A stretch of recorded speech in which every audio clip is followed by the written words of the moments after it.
औज़ुबिल्लाहि मिनश्शैतानिर्रजीम बिस्मिल्लाहिर्रहमानिर्रहीम।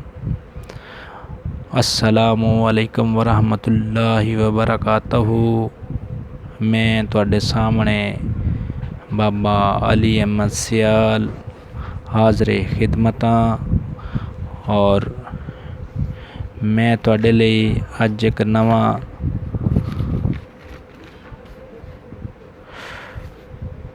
तवीज़ लैके हाज़र होया। इस तवीज़ का मकसद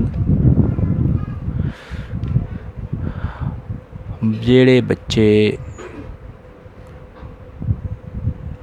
सुकदे जांदे आ, जिन्हों असां कहने सोकड़े दी मर्ज़, बच्चा सुकदा जा रहा, खांदा पींदा बच्चा सुकदा जा रहा, खांदा पींदा बच्चा सुकदा ही जा रहा। उस बच्चे लई असां ये तवीज़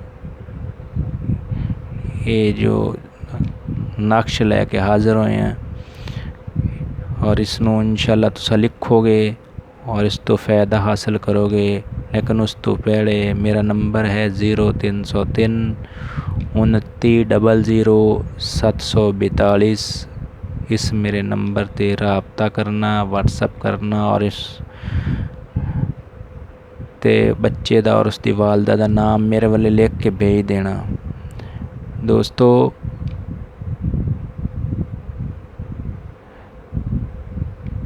ये वीडियो बनाने का मकसद सदका जारिया है। जितने लोग इसने इस्तेमाल करोगे इंशाअल्लाह ताला फ़ायदा हासिल करोगे और मेरे हक विच दुआ करोगे।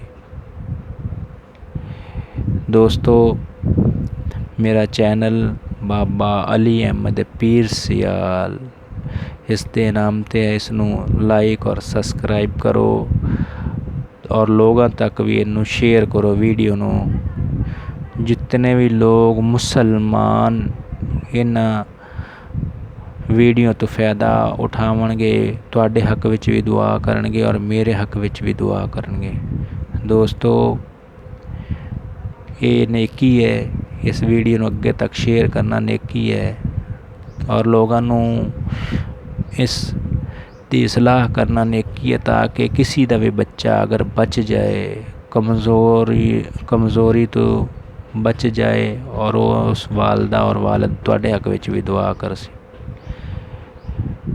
दोस्तों, इसनों ना या तो देसी कद्दू ले लेना या बैंगन ले लेना और इस नक्श नू उस दे उपर लिख के ते किसी भी जगह ते लटका देना।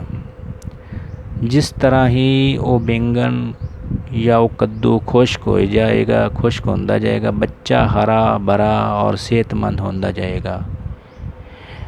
ये नक्श की एक खासियत है, जितना भी कमज़ोर बच्चा होए जदों इस नक्श नू इस्तेमाल कर दिता जाता तो वो इंशाअल्लाह बच्चा कमज़ोर नहीं रहिंदा, वो सेहतमंद बन जाता। दोस्तों, ये बड़े लोगों का आजमाया होया, अल्लाह दे नेक सालिन बंदा ने ये आजमाया ते आजमा के साढ़े तक अमल पहुँचा और असा ये तुहाडी खिदमत अंदर पेश करते पे हैं। दोस्तों, मैं हर वीडियो अंदर ये अर्ज़ करदा, कारोबार की बंदिश, घरेलू लड़ाई झगड़ा, रिश्ते की बंदिश, घर के अंदर शैतानी हमला या कोई ऐसा मरीज़ जो दवाइयां नाल ठीक नहीं हो रहा, उन तमाम वास्ते साढ़े कोल तवीज़ात मौजूद होंदे और वजीफे मौजूद होंदे ने। इंशाअल्लाह साढ़े दस्से वजीफे या साढ़े भेजे हुए तवीज़ात नू इस्तेमाल करने तो बाद तुहाडे इंशाअल्लाह तमाम मसाइल हल हो जाएंगे और जो भी बीमार सेहतमंद नहीं हो रहा इंशाअल्लाह वो सेहतमंद हो जाएगा। दोस्तों, साढ़े नाल रबता करना और नंबर तुहानूं दस छोड़ा है। इंशाअल्लाह ताला हुण तुहानूं दिखांदे आ वो तवीज़, वो नक्श जिहड़ा कि तुसां लिख के ते तुसां उन्होंने इस्तेमाल करना। इसनों बैंगन दे उत्ते या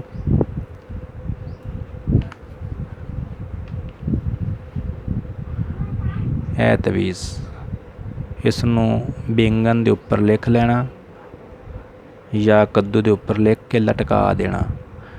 जी तवीज़ सही नज़र आ रहा है। हाँ जी, इसनूं बैंगन ते या कद्दू ते लिख के ना जी इसनूं लटका देना। लटका के जदों ये खुश्क होंदा जाएगा तो बच्चा बिल्कुल सेहतमंद और तंदुरुस्त और तवाना होंदा जाए।